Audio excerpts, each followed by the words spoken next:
સ્વરૂપની જોરદાર વાતો હાલે છે. 5મો ભાગ આવ્યા છીએ. વચનામૃત ચાલે છે ગઢડા મધ્યનું 13.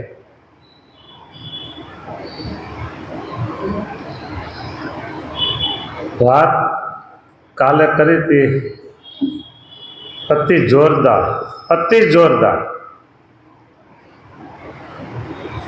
એટલી જોરદાર વાત હોવા છતાંય આપણા અનુભવમાં માનવામાં નથી આવતી.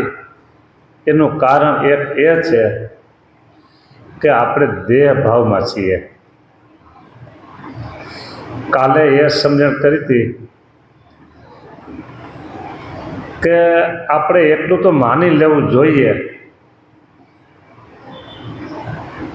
રાજાનો કુંવર ઘોડિયામાં હિંચકતો હોય, એને ખબર નથી કે આ મોટું આવું રાજ છે અને એનો રાજા બનવાનો છે, એને ખબર નથી.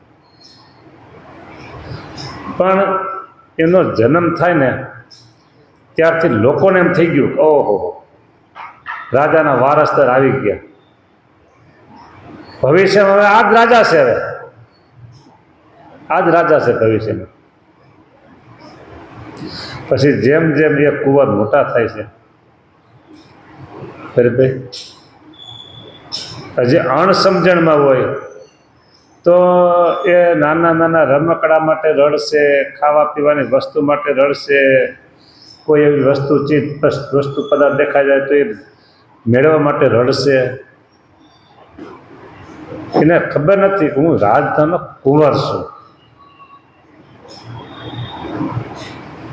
અને પછી જેમ જેમ એ મોટા થતા જાય ને ત્યારે એમ થાય કે આ ગાદીનો વારસદાર હું છું. આજ નહીં તો કાલ નહીં તો પરમ દી, એટલે કે 2 વર્ષે, 5 વર્ષે, 10 વર્ષે, 15 વર્ષે, પણ આ રાજની ગાદી ઉપર હું બિરાજમાન થવાનો છે. જ્યારે સમજણ આવી જાય ને ત્યારે આ દ્રષ્ટાંત દીધું છે. અત્યારે આપણે દેહ ભાવમાં છીએ, એટલે ઘોડિયામાં હિંચકતા રાજાના કુંવરની જેમ.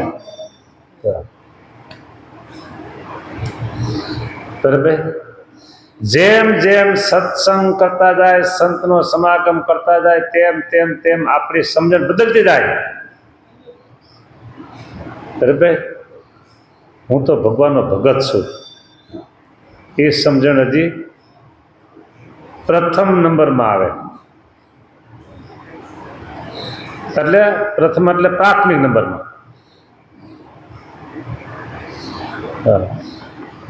પછી હું મુક્ત છું એટલે પ્રાથમિક નંબરમાંથી કેમ હાઈસ્કૂલમાં આવે એમ હાઈસ્કૂલમાં આવ્યો કહેવાય. એ ભગવાનની મૂર્તિનું સુખ લેતા જાય, ધર્મ નિયમ ભજન ભક્તિ કરતા જાય, અને મારા આત્મામાં અખંડ ભગવાન બિરાજમાન છે. ઓહો, સારંગપુરના પહેલા વચનામૃત પ્રમાણે મારા આત્મામાં ભગવાન અખંડ બિરાજમાન છે. પછી એને એમ થઈ જાય હું તો અનાદિ મુક્ત છું. શું? હું તો અનાદિ મુક્ત છું. અહીંયા પહોંચવાનું છે આપણે પાસે. હવે આ ક્યાં અનુસંધાને વાત કરી એનું વાંચન કરું. ભગવાનના સ્વરૂપનું ધ્યાનના કરનારાનો જે જીવ તે માયાને તરે છે અને કૈવલ્ય રૂપે જ છે, દિવ્ય. અને તે ભગવાન જે જગ્યામાં બિરાજતા હોય, સાંભળજો, ભગવાન જે જગ્યામાં બિરાજતા હોય તે જગ્યા પણ નિર્ગુણ છે. આ કાલે ખૂબ વાત કરી હતી નિર્ગુણપણાની. નિર્ગુણ એટલે એમાં ગુણ નહીં, એને નિર્ગુણ કહેવાય. ગુણ ક્યાં? સત્વગુણ,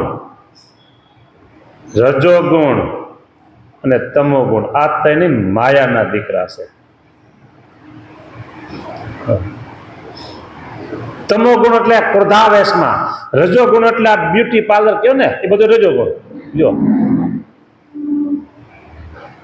હા, હજી બીજો ભાગ તમે કહું રજોગુણનો. ઘણી વખત પાસે પગે લાગવા આવે અને અમારે શ્વાસ રોકી દેવો પડે, એટલો ફુવારો મારે માણસ આવ્યો હોય. આ બધું રજોગુણ.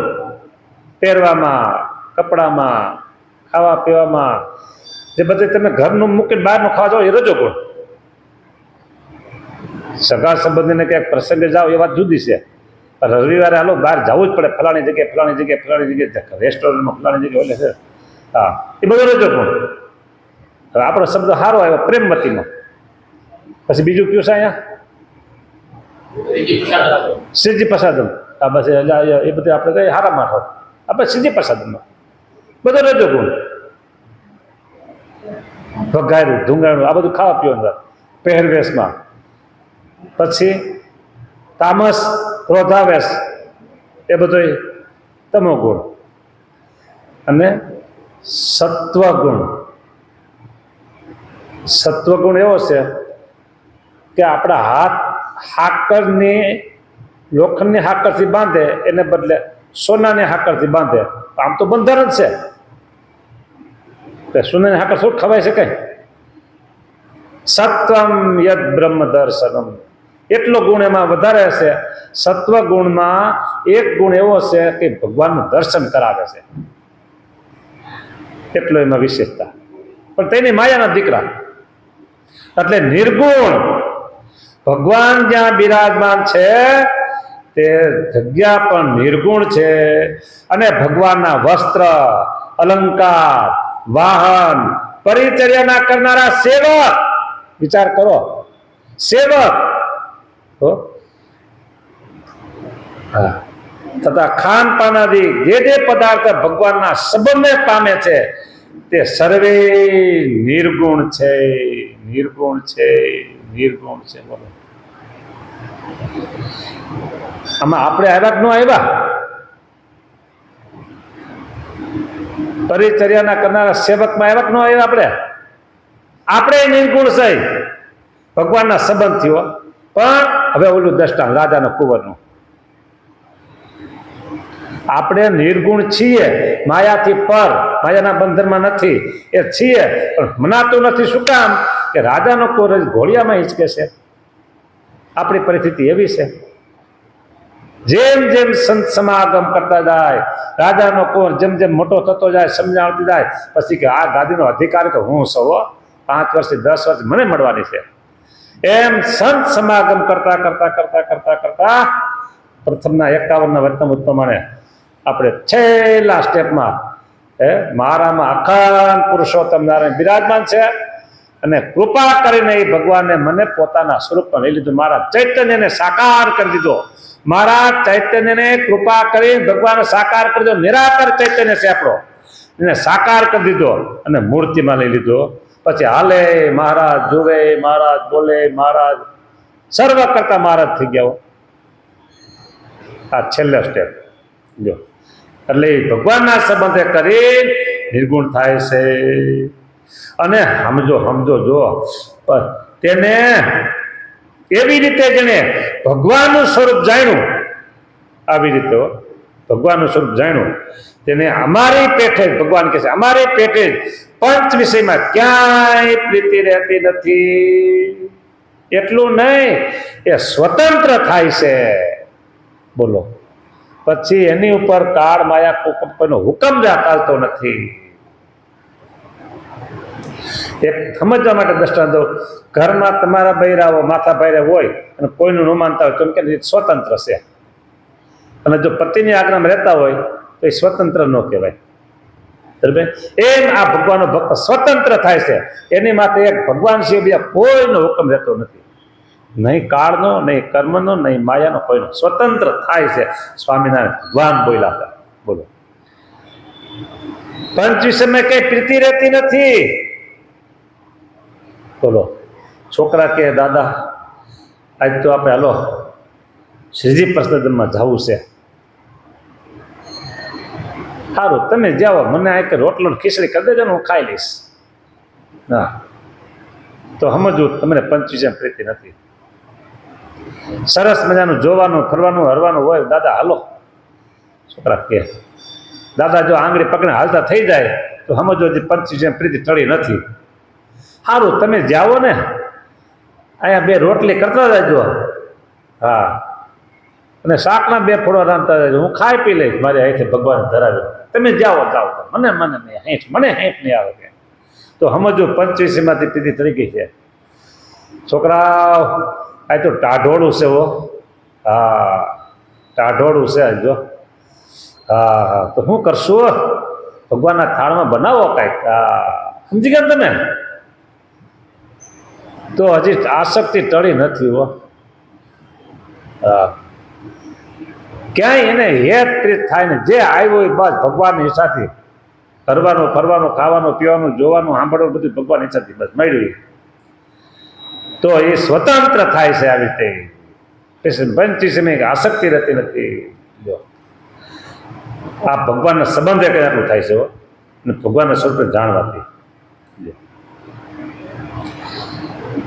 અને એ અક્ષરાતે પુરુષોત્તમ ભગવાન છે, તે જ સર્વે અવતારનું કારણ છે. આપણે કહીએ છીએ સર્વ કારણના કારણ. જો અને સર્વે અવતાર પુરુષોત્તમ માંથી પ્રગટ થાય છે અને પાછા પુરુષોત્તમ વિશે લીન થાય છે. બોલો, જ્યારે ભગવાન મૂર્તિ ધારી પાછા અંતર્ધાન થાય છે, ત્યારે તે જે ભગવાનની મૂર્તિ તે ક્યારેક તો મનુષ્યની પેઠે આ પૃથ્વી નીચે પડી રહે છે. પછી એક દ્રષ્ટાંત દીધું, જેમ શ્રી કૃષ્ણની મૂર્તિને ખોડામાં લઈ રૂકમણીજી બળી મુવા. ઋષભદેવ ભગવાનનો દેહ હતો તે દાવાનળ બળી ગયો, એમ પણ થાય. અને ક્યારેક તો હાડ માંસ સહિત દિવ્ય ભાવ પામીને કાંઈ રહે નહીં. ભગવાન સ્વતંત્ર છે. બોલો, આપને સ્વતંત્ર કરી દેતા હોય તો એ તો સ્વતંત્ર હોય જ ને.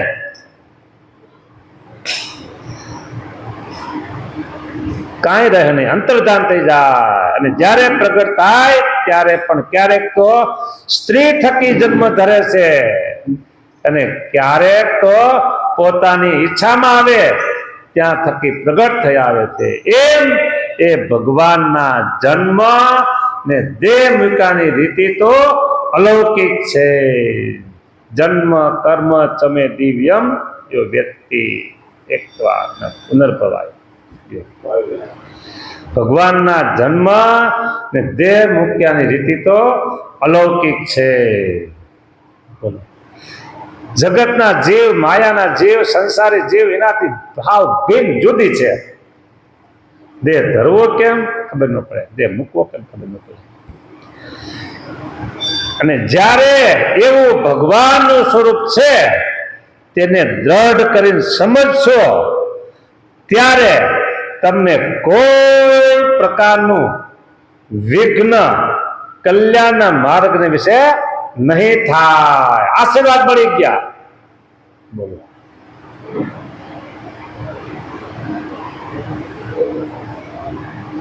સવારે બ્રહ્મ મુહૂર્તનો સમય હોય ને, સવારે બ્રહ્મ મુહૂર્તનો સમય, બ્રહ્મ મુહૂર્ત 3:40 ને 5:30 પૂરો થાય. ભાઈ એવું કહેશે અનુભવીઓ કે એ વખતે બ્રહ્માંડની ઉર્જા એટલી પોઝિટિવ હોય, એટલી તાકાતવાન હોય, જોરદાર હોય, એમાં જે તમે કંઈક કરો ને અઢળક થાય ભગવાનના ભજન ભક્તિ. આપણો હીરો ડાયમંડ કોહિનૂર છે લંડનના મ્યુઝિયમમાં, એની કિંમત લોકોએ આંકી છે, ખબર નથી મને, આંકી છે કે આટલાની કિંમત થાય. પણ આ જે બ્રહ્મ મુહૂર્તમાં જે ભજન ભક્તિ અને એ જે ઉર્જા, એની કિંમત ઋષિ મુનિઓ આંકી નથી કેટલી થાય. ભાઈ એવી આ પોઝિટિવ ઉર્જા છે. એમ આ વાત એટલી ઉર્જા સમાન, પોઝિટિવ ઉર્જા સમાન, બ્રહ્મ મુહૂર્તની ઉર્જા સમાન એવી આ તાકાતવાન અને આ જોરદાર વાત છે. કઈ કે ભગવાનના જન્મ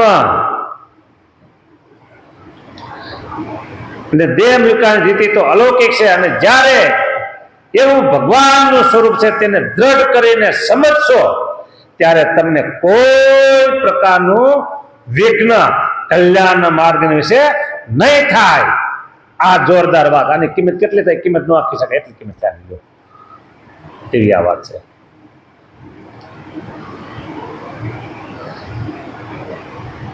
કલ્યાણના માર્ગમાં કોઈ વિઘ્ન,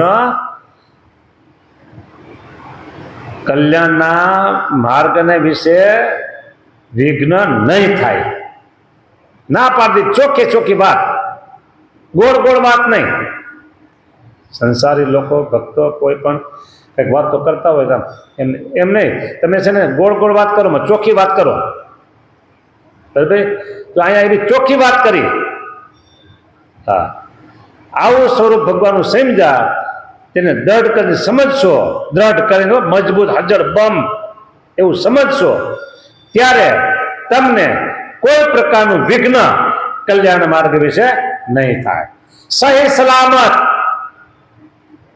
અક્ષરધામ ને ભગવાનની મૂર્તિને પામી જશો.